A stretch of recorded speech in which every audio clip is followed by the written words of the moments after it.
নমস্কার, আমি সৃজা। বাংলাদেশে বন্ধ হয়ে গেল লালনের অনুষ্ঠান। বিষয়টা একদমই অবাক হওয়ার মতন কিছু নয়, কারণ ইউনূস সরকারের মতাদর্শগত আদর্শের বিচারে উনি লালনকে একেবারে সঠিক শত্রু বা সঠিক শ্রেণী শত্রু হিসেবে চিহ্নিত করতে পেরেছেন।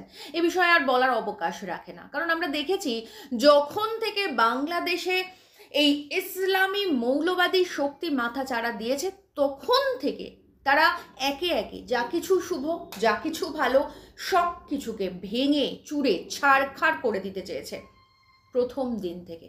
এ বিষয়ে এখন আর বুঝতে কারোর বাকি নেই। বাংলাদেশের মানুষ আসলে অগাস্ট মাসে স্বৈরাচারী হাসিনার শাসন থেকে মুক্তি পাওয়ার জন্য যে বিপ্লব, যে বিদ্রোহ শুরু করেছিলেন, আসলে তাঁরা গরম কড়াইয়ের উপর থেকে সরাসরি যে একেবারে চুল্লিতে ঝাঁপ দিয়েছেন, সেটা আর বলার অবকাশ রাখে না। আসলে মৌলবাদী শক্তি বিষয়টাই এরকম। মৌলবাদ যখনই মাথাচাড়া দেয়, যখনই যে দেশে যে রাজ্যে মাথাচাড়া দেয়, তখন এভাবেই সব কিছুকে ছাড়খাড় করে দেয়।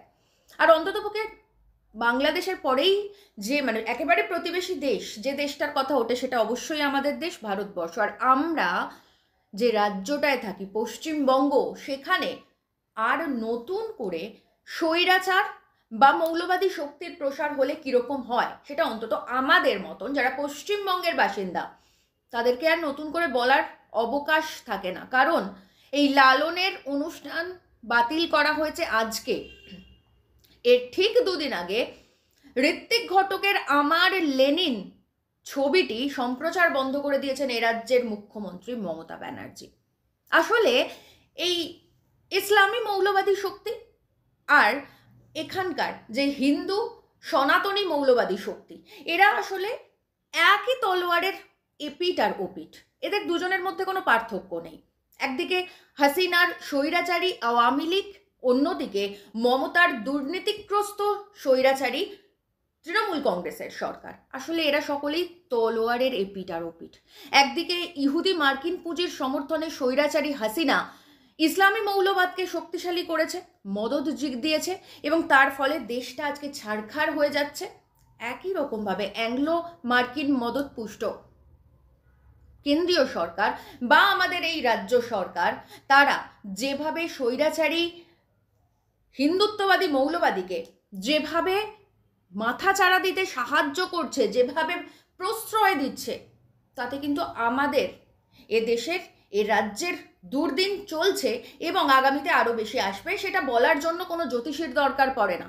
যারা চোখ কান খোলা রাখেন, যারা প্রতিদিন দেখতে পান কিভাবে দলিতদের উপরে অত্যাচার হচ্ছে, কিভাবে এদেশের সংখ্যালঘুদের উপরে অত্যাচার হচ্ছে, এবং অবশ্যই কিভাবে ওই দেশের সংখ্যালঘুদের উপরে অত্যাচার হচ্ছে, তাদের বাড়িঘর ভাঙা হচ্ছে, মন্দির ভাঙা হচ্ছে, তাদের উপরে অত্যাচার করা হচ্ছে, এগুলো চোখ কান খোলা রাখলে আমরা দুদেশের শুভবুদ্ধি সম্পন্ন মানুষ বুঝতে পারছি, যথেষ্টভাবে বুঝতে পারছি। এগুলো বোঝার জন্য আলাদা করে কোনো রকম কোনো বিশ্লেষণের দরকার পড়ে না আমাদের কাছে, অন্তত পক্ষে।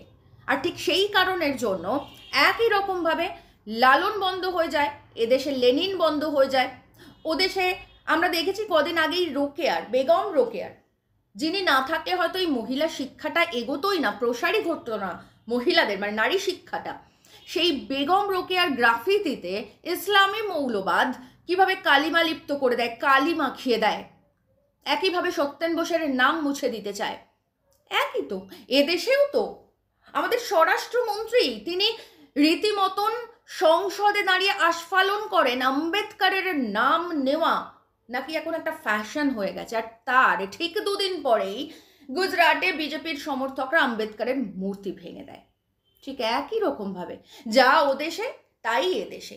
ওদেশে যেভাবে সংখ্যালঘুদের উপরে অত্যাচার করা হচ্ছে, যেভাবে হিন্দুদের ঘরবাড়ি ভাঙচুর করা হচ্ছে, যেভাবে তাদেরকে শোষণ করা হচ্ছে, নির্যাতন করা হচ্ছে, একইভাবে এদেশেও সংখ্যালঘুদের উপরে সমান অত্যাচার করা হচ্ছে। কোনো কোনো ক্ষেত্রে তার থেকে বেশি অত্যাচার করা হচ্ছে, কারণ এদেশে শুধু সংখ্যালঘুদের নয়, এদেশে যারা নিজেদেরকে সংখ্যাগুরু বলে মনে করে তাদের উপরে অত্যাচার করে।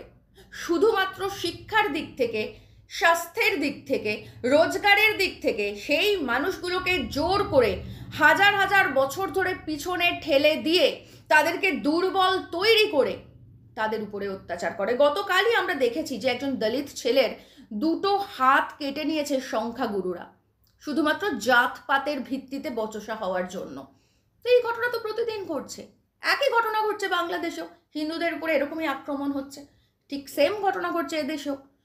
মুসলিমদের উপরে অত্যাচার চলছে, এবং শুধু মুসলিমদের উপরে নয়, এদেশে আসলে হিন্দুরা সংখ্যাগুরু নয়, এ দেশে আসলে ব্রাহ্মণরা সংখ্যাগুরু। তাই যারা তথাকথিত নিচু জাত বলে প্রতিপন্ন করা হয়, যাদেরকে তাদের উপরে সমস্ত রকম অত্যাচার করার অধিকার এই ব্রাহ্মণ সম্প্রদায়ের আছে বলে তারা মনে করে, আবার তারাই কোটা তুলে দেওয়ার পক্ষে গলা ফাটায়। তো এগুলো আশ্চর্যের কিছু নয়, এভাবেই চলবে, এভাবেই আগামীতেও আরো বাড়বে এই অশান্তি, যতদিন না আপনারা চুপ করে বসে না থেকে মুখ খুলবেন।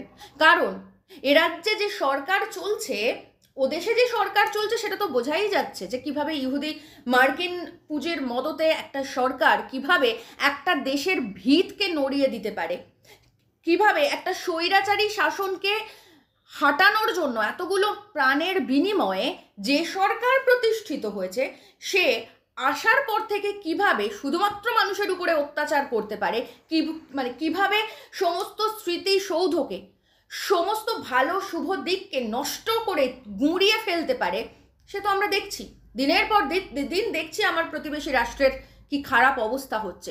একই সঙ্গে এদেশেও সেই একই রকম ঘটনা একইভাবে ঘটে যাচ্ছে। এ রাজ্যে এখনো পর্যন্ত যেটুকু প্রতিবাদ প্রতিরোধ রয়েছে তা করছে একমাত্র বামপন্থীরা। আসলে আপনারা যদি এখনো পর্যন্ত চুপ করে থাকেন, আপনারা যদি এখনো পর্যন্ত মুখ না খোলেন, তাহলে কিন্তু আগামী দিনে আরো অনেক বড় বিপর্যয় আপনাদের জীবনে নেমে আসতে চলেছে। অবশ্যই আমাদের সবার জীবনে নেমে আসতে চলেছে, কারণ আমাদের এ রাজ্যে এমন একটা সরকার ছিল, এমন একজন মুখ্যমন্ত্রী ছিলেন, যিনি গলা উঁচু করে বলতে পারতেন দাঙ্গা বাঁধাতে আসলে মেরে মাথা ভেঙে দেব। তিনি হিন্দু মুসলিম ভোট ভাগ করার জন্য তড়িঘড়ি রাম মন্দিরের পাল্টা জগন্নাথ মন্দির বানাতে ছুটতেন না।